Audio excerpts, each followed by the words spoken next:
ukamwibira agakunda ntabwo yagutegura surprise usabye soni rafite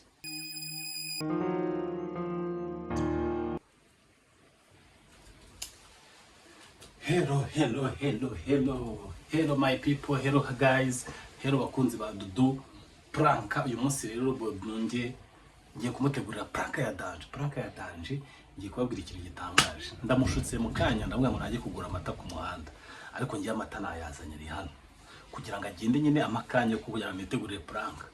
Umugore wanjye rero ntabwo ajya kunda umuntu umuha nyine hari ukuntu ngiye nkora amaji, dufite akantu twikoramo amaji, ntabwo urajya kunda ji irimo voka. Uyu munsi namukoreye ji ya voka, reka nze nyibereke nako manze murayibone do. Iyi ji ibirimo voka, urumva irimo biscuit, irimo n'amata. Niyo ngo namukoreye ji ya voka irimo none mubwiye ngo nagende ajye kunzanira amata mukorere ji. Ahita yirukanga nyine ngo ngiye kumuha keya kumenye deja nayiteguye. None ngiye kumureka naza muze kureba nayinywaho. Ngiye nakuze ji nzi neza kadakunda iyi ngiyi irimo voka, ndebe naramuka yinyweye ntarakarisha, ndahita amenya ko yakiriye agakiza. Urumva we gusa mukurikira akantu kandi ibintu bigiye kumbaho. Naza kundaburiza ibyo ni ibisanzwe, murabizi gukubitwa byo narabyakira, ndakubitwa ndiyakira, ariko ndashaka kuza kubereka naza avuye kuzana amata agasanga ji nayikoze kandi namubwiye ajye kuzana amata. Gukurikira akantu kandi ngiye kuba ndi kwirebera agafilime tu.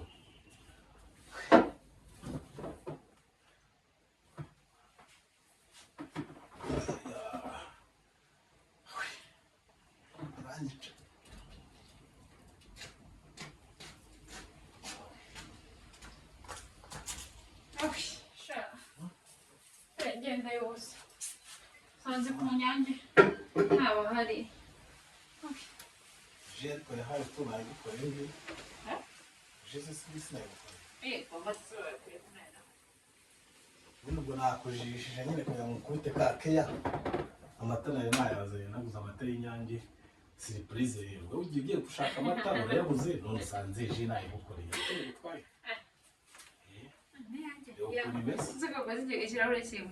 ngewe nyine ndashaka kugukorera jesu subize reka ariko nsome ko yabone ko ntari akaje kararyoshye. Asa abantu ukanica ngombwa uhagaze rero nawe ako nawe rero reka unaniwe umva reka ubwire none hano ku muhanda zizuba rihari, zizuba riri ku muhanda sinyo riri hano neza. Amata ari uyabuze basi n'ijya ku muhanda wepfo akabona uyazana pe uje ari amata bereka ubwizo kuri izuba riri hano ntabwo namanuka hariya babarire nawe uragura ajyayo watugirayo akundi byo mbona aho bishaka tugirayo sheri nyine ngaho imwe yakaje naguteguriye nyine nagira ngo ngiye gutungana kuri surprise ntumve ko ngiye gukorera nyine kuko samese sheri ngiye kuzana amata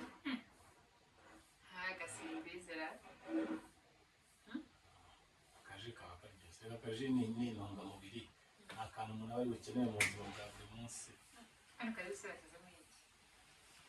Ikibazo cyawe rero ni iki ko nawe kari surprise wamuye kumva urambaza washaka kumva ukabyo rero ushaka kabisa amafilime nako ndabona ari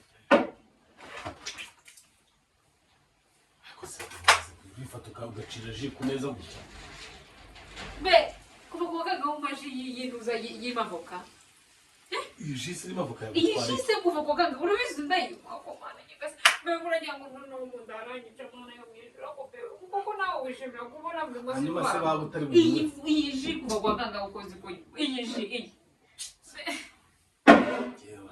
ariko aho ubona nishimiye surprise umure none unkorera surprise unkorera ibintu uzi ntamba urabizi iyi ji kuva niwo buyinywa n'umwana hano iyi ji rwanda n'inywa n'umunsi wari sinywa mu ndahakana none se kuyifata ukayicira hano ku meza none wowe ngo ucire he niba ntandandagura itape yo kundi ndushya ako mana yo mwijuru kuvuga ko ngo maji yavoka biji yavoka ko ntawe uri mu bantu bambangamiye ntabwo ari ikibazo cyawe uragorana kwe surprise nayo ijemo ikibazo basi yihorera basukarira no kwicara surprise nkawe nkukorera surprise nkaguha igitoki uzi ko ntakirya bigenda gute uzi ko utakirya mbizi ko utakirya wowe naba yawe surprise y'umuntu kumuha ibintu akunda umuha ibintu adakunda ntabwo yagutegura surprise usabye isoni rafite